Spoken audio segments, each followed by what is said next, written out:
वत्सल भगवान की जय। बोलिए दीनदयाल भगवान की जय। बोलिए वैशाख महात्म्य की जय। जय जय श्री राधे, जय जय श्री राधे, जय जय श्री राधे।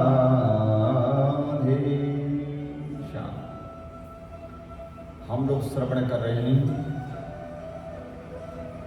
वैशाख महीने का पावन भाद्य। आज हम 8वां अध्याय का श्रवण करते हैं। महाराज मैथिली कहने लगे, ब्रह्मण्य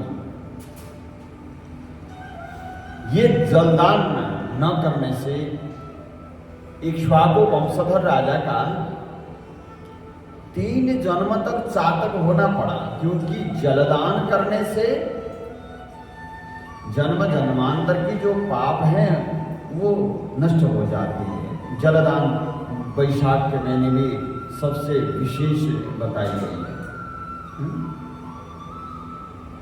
तो बोले इक्ष्वाकु वंशधर जो राजा थे उन्होंने जलदान नहीं किया, जिनके कारण से उनको 3 जन्म तक चातक होना पड़ा। और वो तो कहने लगे मेरे घर में गृहबोधि बनना ठीक ही हुआ। क्यों? क्योंकि साधु महात्माओं की सेवा न करने से गिद्ध की योनि पाई, परंतु वो कहने लगे कि आपने जो यह कहा कि उसे 7 जन्म तक कुत्ते की योनि मिली है, यह बात मुझे बहुत अनुचित प्रतीत होती है कि उसे बिना कारण ही कुत्ते की योनि क्यों मिली? कोई कारण नहीं, अथवा बिना कर्म किए। हमने ऐसा कार्य किया ही नहीं, अगर सजा भोगने को मिला, सजा भोगना पड़ा, तो मन में विचार आता है कि हमने तो कोई ऐसा कर्म किया नहीं था, हम ये सजा भुगत रहे। उसी प्रकार से कहने लगे मुझे बहुत अनुचित प्रतीत होता है कि उसे बिना कारण ही कुत्ते की योनि मिली। क्यों?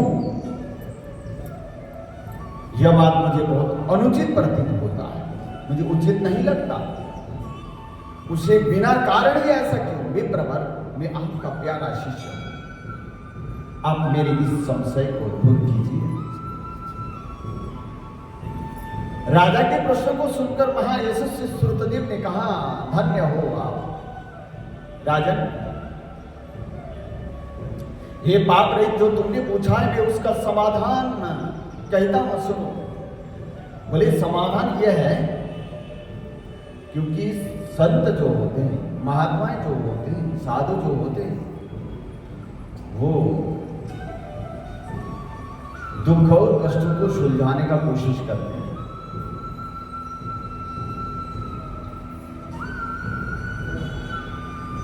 संत हृदय नवनीत समाना। बोले संतों का हृदय कैसा होता है? बोले नवनी की समान होता है। नवनी क्या होता है? बटर। अगर हल्का सा भी गर्माहट हो जाए तो पिघल जाता है। ऐसे ही संसारिक जो मनुष्य के दुख को सुन करके संत का हृदय जो होता है वह द्रवित हो जाता है। मन में विचार करते हैं कि इनका समस्या कैसे समाधान हो जाए, वो संत होते हैं। संत हृदय नवनीत समाना, गोस्वामी तुलसीदास जी ने कहा। बोले कहने लगे महायशस्वी श्रुतदेव, धन्य धन्य कहकर कहने लगे राजन, पाप रहित जो तुमने पूछा है मैं उसका समाधान कहता हूं। बोले यही बात कैलाश के शिखर पर भगवान शंकर जी ने पार्वती जी से कही थी। सब लोगों की रचना करके उनकी आमुष्मिकम और ऐहिक 2 प्रकार की स्थिति बनाई। एक आमुष्मिकी और ऐहिक 2 प्रकार की स्थिति बनाई। बोले जल सेवा, अन्न सेवा, और विविध सेवा है महाभाग। ये तीनों इस लोक की स्थिति के हेतु हैं। बोले जो हम कर्म करते हैं दो होते हैं, एक होता है ऐहिक, एक होता है आमुष्मिक। जो ऐहिक होता है तो इस लोक का होता है, आज कर्म किया तो आज ही मिल गया हमको,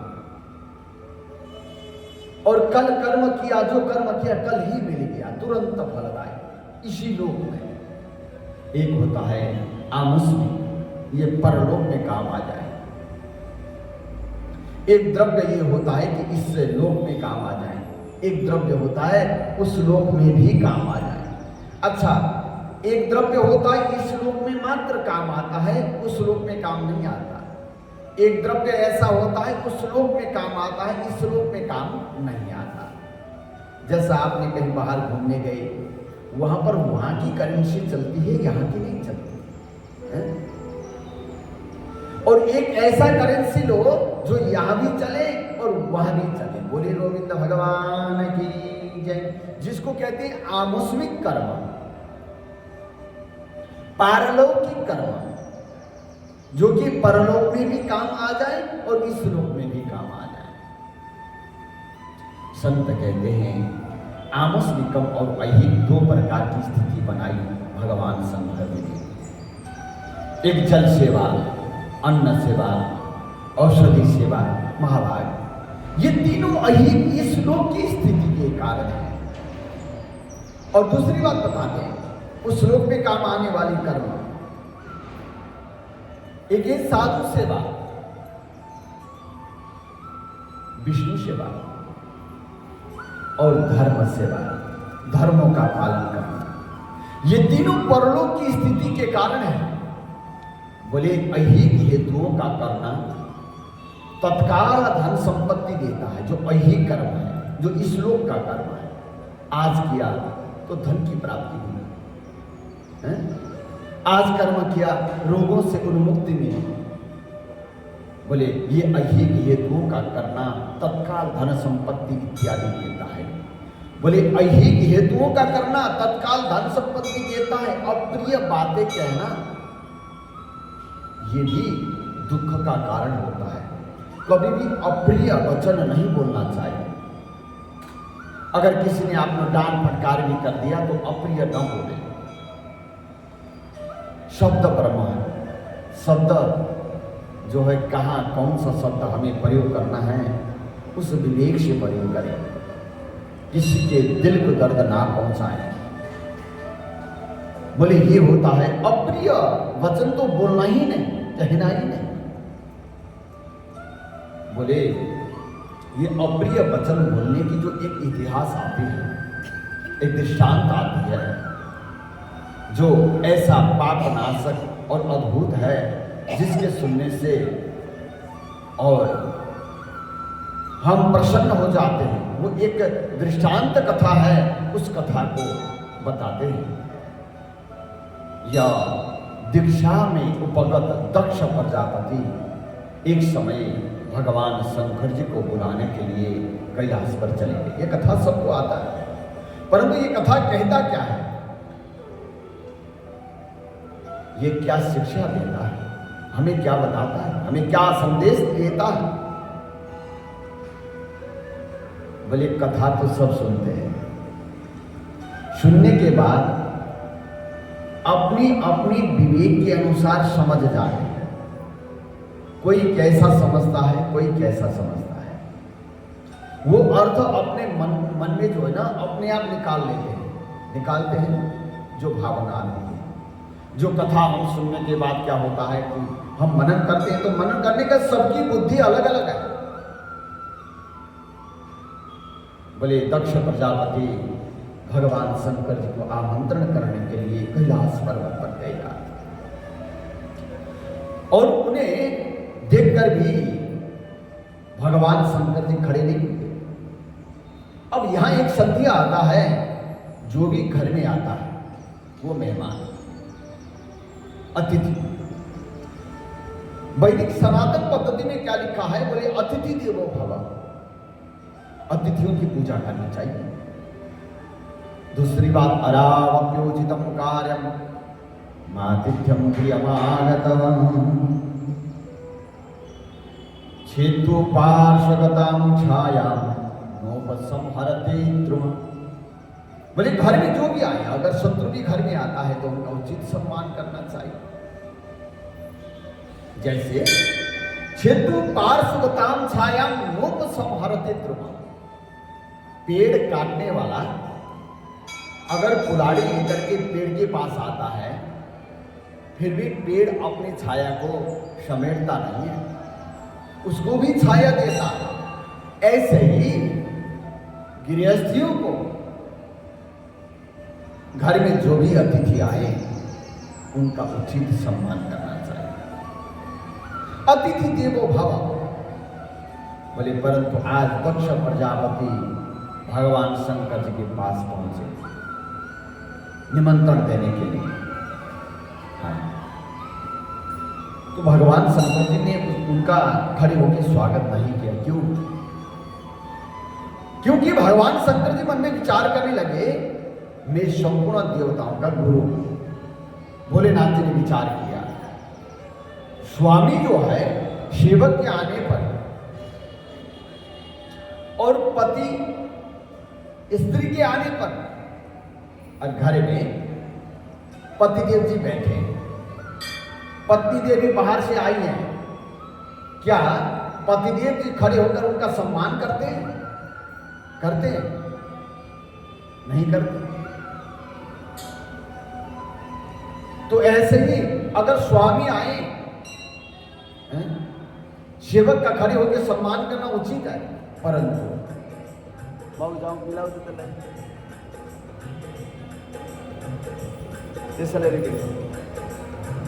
जो स्वामी आए तो सेवक खड़े होकर सम्मान करने, ये तो उचित है।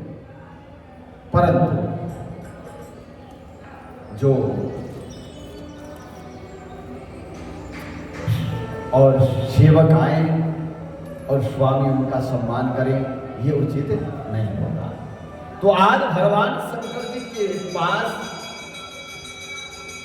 दक्ष प्रजापति चले और गुरु शिष्य के लिए नहीं उठे। जो स्वामी स्वयं वृद्ध आदि के लिए उठते हैं, उनका क्या होता है? जो स्वामी होते हैं अपने सेवक के निमित्त अगर खड़े होकर सम्मान करने लगे, क्या होता है? बोले आयु, धन और यश तत्काल नष्ट हो जाता है। कभी कदा होता क्या है? अच्छा, ब्राह्मण सबके गुरु होते हैं, ये ध्यान रखना। लिखा है बालोपि विप्रवीरस्य पिता भवति धर्मदा। बोले एक ब्राह्मण का बालक भी धर्म से पिता के समान होगा। जैसे पिता को सम्मान करते हैं, ऐसे चाहे ब्राह्मण का बालक भी हो, शास्त्रों में लिखा है महाभारत में। हाँ, चाहे ब्राह्मण का बालक भी हो, हम कभी ये न कहें कि ये मेरे से छोटा है। उनका सम्मान करना है, वो धर्म से पिता के समान होगा। बालोपि विप्रवीरस्य पिता भवति धर्मदा। बोले श्री, तो हमें पहले तो ये पहचानना होता है कि हमारे से ये बड़े हैं, सम्माननीय हैं या सम्माननीय नहीं है। अच्छा, कहीं कहीं क्या होता है, सम्मान तो हमने करना है, परंतु अगर जिनको सम्मान नहीं करना है तो उनको क्या अपमान करना है? बोले ऐसा नहीं, वो दया के पात्र है। मित्रवत, मित्र की तरह व्यवहार करें। बोले दया के पात्र नहीं है, बड़े नहीं है, चलो ठीक है, फिर भी अपमान तो न करें। तो करें क्या? बोले उनको मित्रवत दृष्टि करें, मित्र की तरह। आज भगवान शंकर जी ने मन में विचार किया, ये मेरे सेवक है। कहा कुछ नहीं, मन में विचार किया, और वे सबके गुरु हैं। और इसलिए अगर मैं इसके निमित्त सम्मान के लिए, स्वागत के लिए खड़ा हो जाऊं तो क्या होता है, इसका आयु, धन और यश तत्काल नष्ट हो जाएगा। कि कहते हैं ना, भगवान जो करते हैं तो अच्छा ही करते हैं।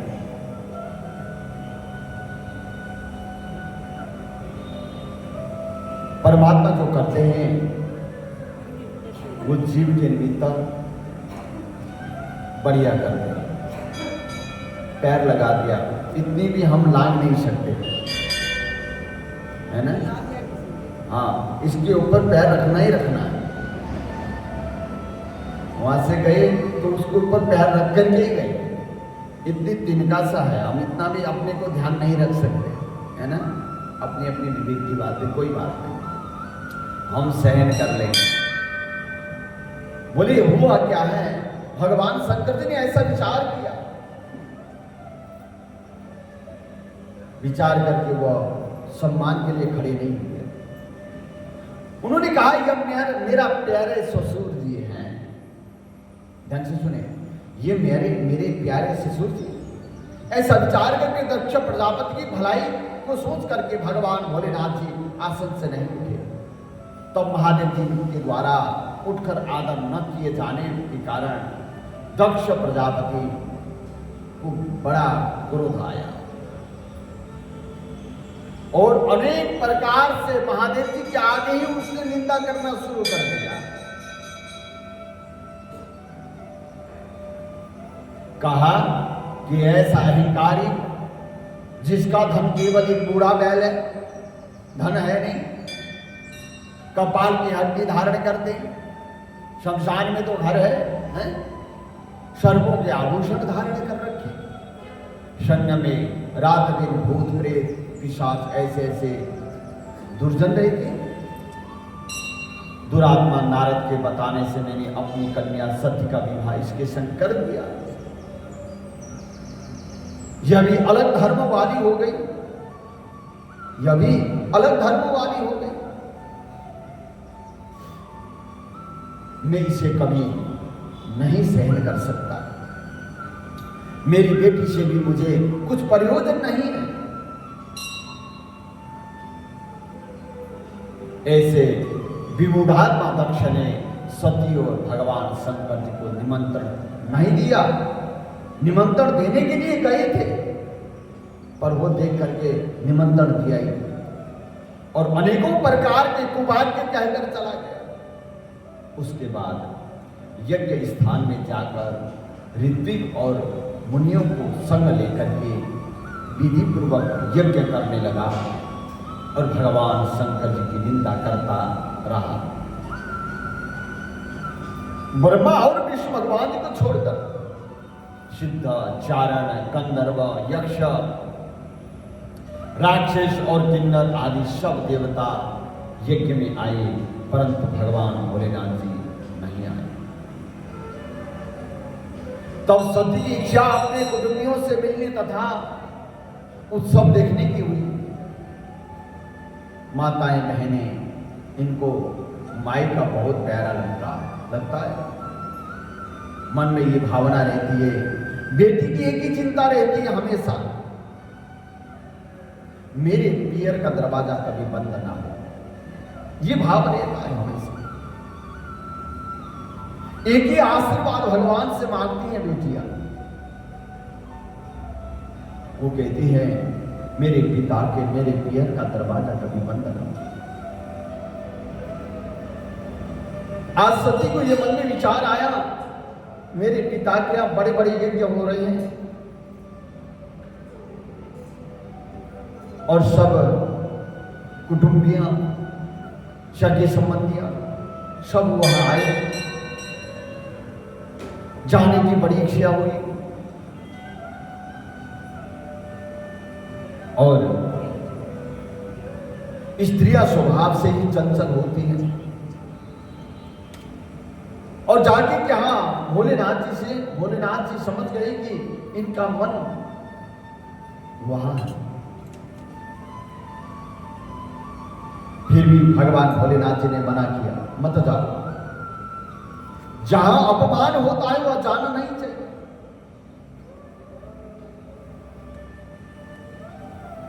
और कहा कि भगवान भोलेनाथ जी कहते हैं जहां मेरी अपमान है, जहां स्वामी का अपमान है, जहां गुरु का अपमान है, जहां गुरु की बुराइयां हो रही है, तो वहां नहीं जाना चाहिए। तो परंतु सती ने ठान लिया कि मैंने तो जाना ही। भगवान भोलेनाथ जी कहते हैं बरबरणी, सभा में बैठकर वह मेरी सदा निंदा करते हैं। तुम्हारे पिता जो तुमसे सही नहीं जाएगी और तुम निश्चित ही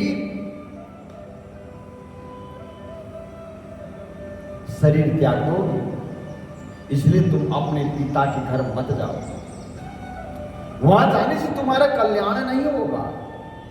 इस प्रकार समझाने पर भी सती नहीं होती। अकेले घर से निकलकर पैदल चल दी। फिर तब नंदी ने चुपचाप सती को अपनी पीठ पर बिठा लिया और महादेव जी के करोड़ों भूत आदिगण पीछे चले। सती जी महलों में होती हुई किसी के न बोलने पर उदास होकर भगवान भोलेनाथ जी की बात याद करके यज्ञ मंडप में गई। वहां पर भी दक्ष प्रजापति और सभा के सब लोगों को अपनी तरफ देखकर किसी के भी न बोलने पर सती जी वहां खड़ी होकर रुद्र की आहुति तक पिता की चेष्टा देखती रही। भगवान भोलेनाथ जी की बारी आने तक देखती रही। जब दक्ष ने रुद्र को छोड़कर आहुति दी तो सती आंखों में आंसू भरकर अकुला करके बोली, बड़ों का अपमान करने से कल्याण नहीं होता। जहां बड़ों का अपमान होता है वहां कल्याण नहीं होता। परंतु बड़ों का भी कुछ ऐसा नियम होते हैं। हम बड़े ही कुछ भी करें ऐसा भी नहीं। बड़ों का भी कोई नियम है। बोले उनका भी कोई दायित्व है।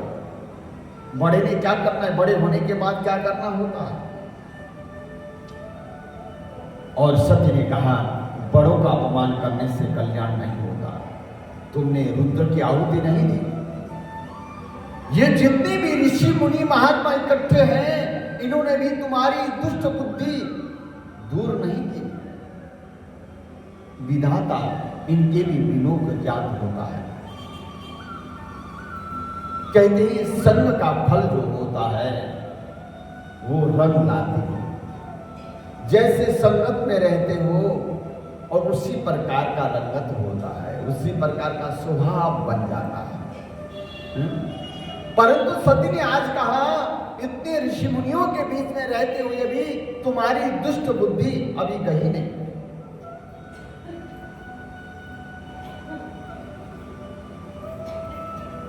बोले तुमने रुद्र की आहुति नहीं दी।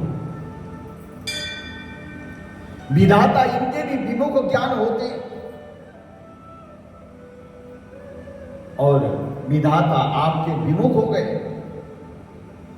भगवान ने कहा था, भगवान श्री कृष्ण जी ने एक दिन दुर्योधन से कहा था, दुर्योधन तो बहुत अच्छा है, दुर्योधन बहुत अच्छा है, परंतु इसका जो संगत जो है वो शकुनी के साथ हुआ, जिसके कारण से ये भी खराब हो गया। जितना अर्जुन से भी बढ़कर भगवान श्री कृष्ण जी दुर्योधन को मानते थे। वाकई में दुर्योधन जो है श्रेष्ठ था, परंतु उसका संगत जो था वो खराब था। सती ने कहा इतने ऋषि मुनियों के साथ होते हुए भी तुम्हारी बुद्धि ठीक नहीं हुई।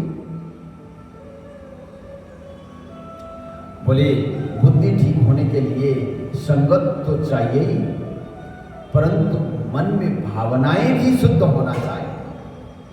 मन में भावना कुछ और रखे हुए हैं। हम कथा में बैठे, भावना कुछ और है।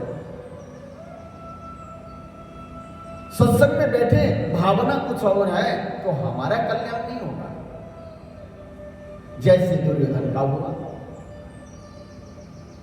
हाँ, दुर्योधन का क्या था, मन की भावना ठीक थी परंतु संगत ठीक नहीं था। और दक्ष का दक्ष का मन की भावना ठीक नहीं थी, संगत बढ़िया था। साधु संतों के बीच में, देवताओं के बीच में, फिर भी बुद्धि ठीक नहीं हुई।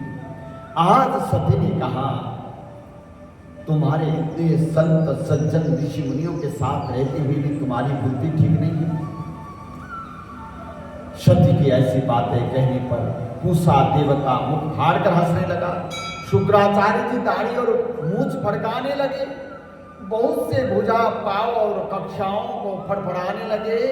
दक्ष निंदा करने लगा।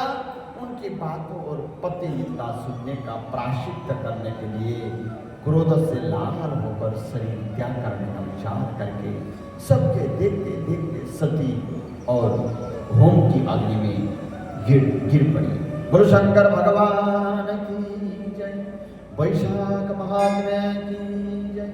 सती की गिरते ही बड़ा हाहाकार मच गया। महादेव जी के गण भागकर शिव जी के पास पहुंचे।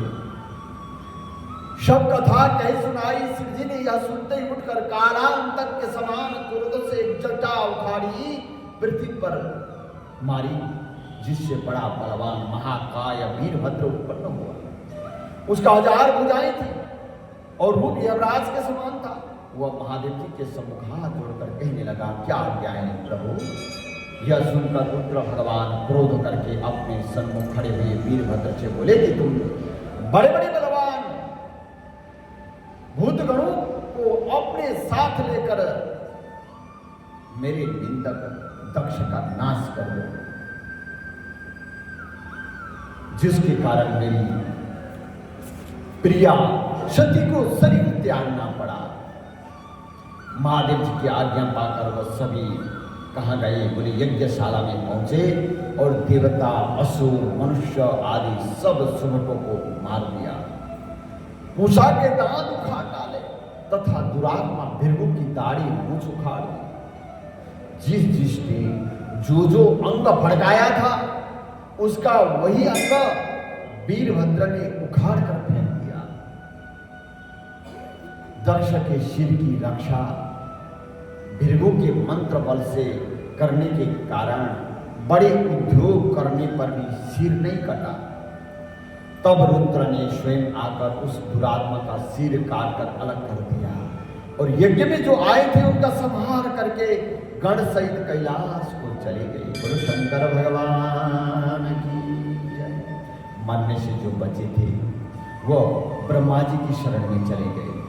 उनको संग लेकर ब्रह्मा जी फिर कैलाश में चले गए। महादेव जी का क्रोध शांत करके समझा बुझा करके उन्हें लेकर यज्ञशाला में वापस आए और जो यज्ञ में मारे गए थे उन सबको जीवन दान कराया दोबारा।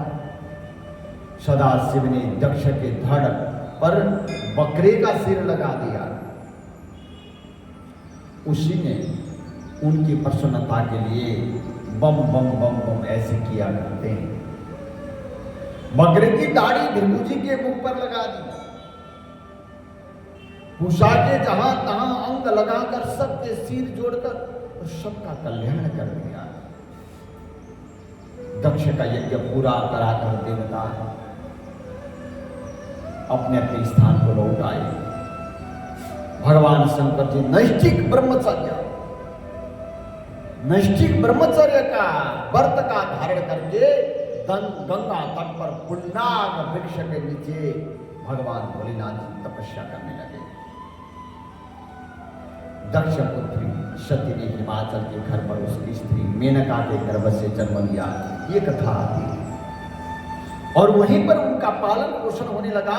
इतने में तारकासुर नामक एक राक्षस उत्पन्न हुआ। ये कथा प्रसन्न शिव पुराण में भी आती है। हम सुन रहे हैं वैशाख की पावन महिमा महात्म्य। हाँ, और तारकासुर जो है नामक एक राक्षस उत्पन्न हुआ और परमेष्ठ ब्रह्म से वरदान पा करके शिवाय रुद्र के महाबली पुत्र के और तो किसी से भी नहीं मरेगा ऐसा वरदान दे दिया ब्रह्मा जी। यह बात सुनकर उसने सोचा कि शिव जी के कोई स्त्री तो है।